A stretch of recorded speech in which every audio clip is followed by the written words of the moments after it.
And then final velocity, 120 kilometer per hour. Acceleration, 6,000 kilometer per hour. Ito yung kilometer kph din yan. Minsan may makikita kayong ganyan. That's kilometer per hour. So, ang formula nito is bf squared is equal to vi squared plus 2as.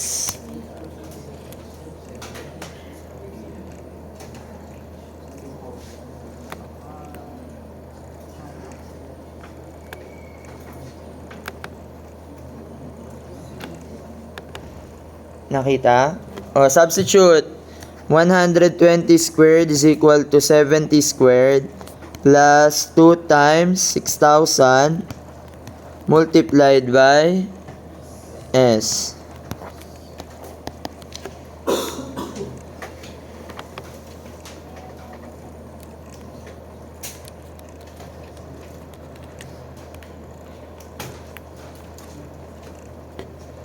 Magkano? 0.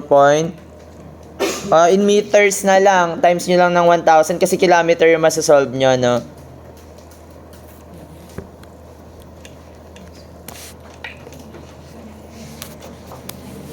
Nine 700 point meters. Diba? Ganyan lang yung quiz nyo dati. Siyempre, hindi na ganyan yung mga quiz nyo, no? Pero minsan, nagbigay ako ng ganyang quiz. Na-disappoint lang ako. Alam nyo, nagbibigay ako ng problem na yung direct sub. Well, medyo direct sub, pero ko-convert mo lang ng units. Yun yung step, conversion of units. Di na direct sub talaga nila. Check nyo ng unit. Ito, may konting dali ng konti. Cherries. So, ang sabi dyan, tests reveal that a normal driver takes about 0.75 seconds before he or she can react to a situation to avoid a collision. It takes about 3 seconds for a driver having 0.1% alcohol in his system, to do the same. If such drivers are traveling on a straight road at 30 miles per hour or 44 feet per second, binigay na yung conversion. Pero kung hindi binigay, kaya naman sigurong isolve yung velocity, no? So, kung hindi kaya, ganito siya. 30 miles per hour. I-convert natin ng feet per second. Ang 1 mile ay merong, kabisado nyo? Nasa conversion yan, no? 5,280. And then, ang 1 hour ay merong 3,600 seconds. So, ilan to?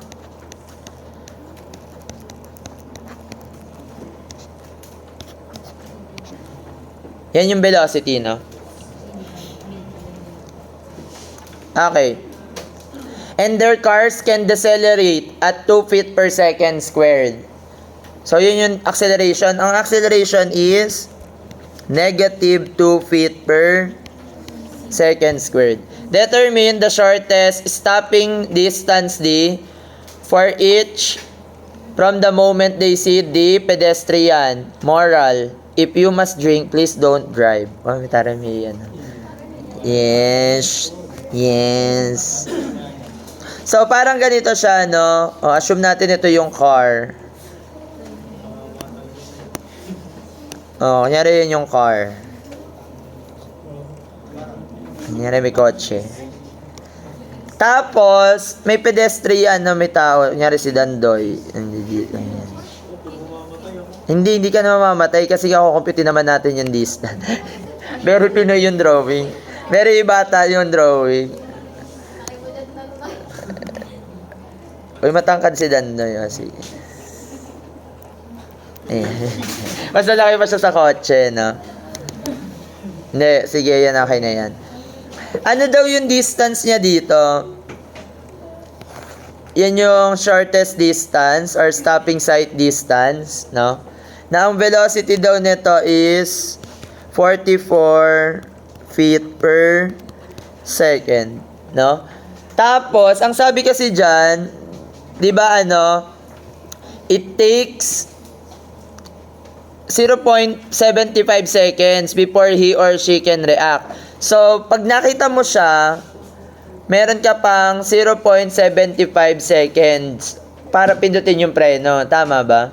Yun yung sabi, di ba? So, ibig sabihin, dito sa part na to, pag travel niya ng 0.75 seconds, meron pa siyang distance traveled.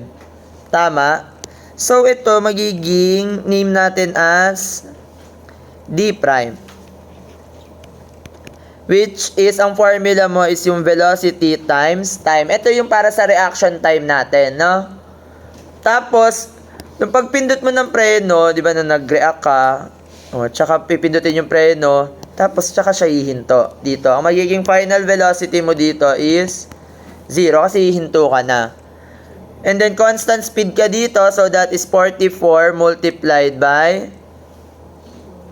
ano to? Times time, 0.75.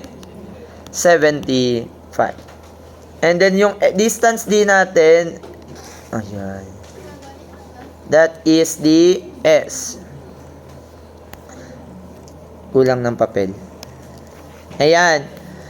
Ngayon, ang gagawin natin, formula nyo, initial velocity, so the final velocity squared is equal to BO squared plus 2AS. No? So, dito magi-start. So, that is, magkano siya? Final velocity, 0. Initial velocity, 44 squared.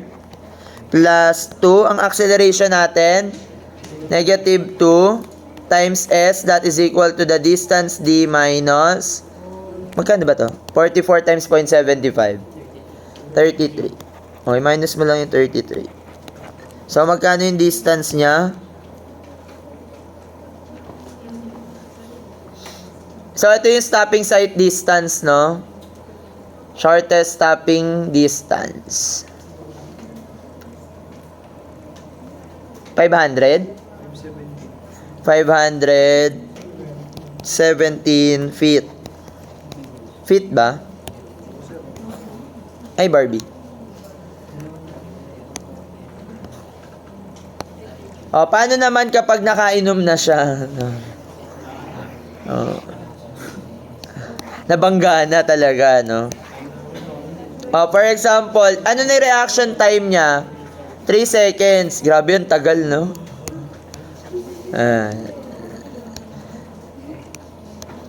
So, that is 3 seconds. Magkano na yung D prime natin? 44 times 3?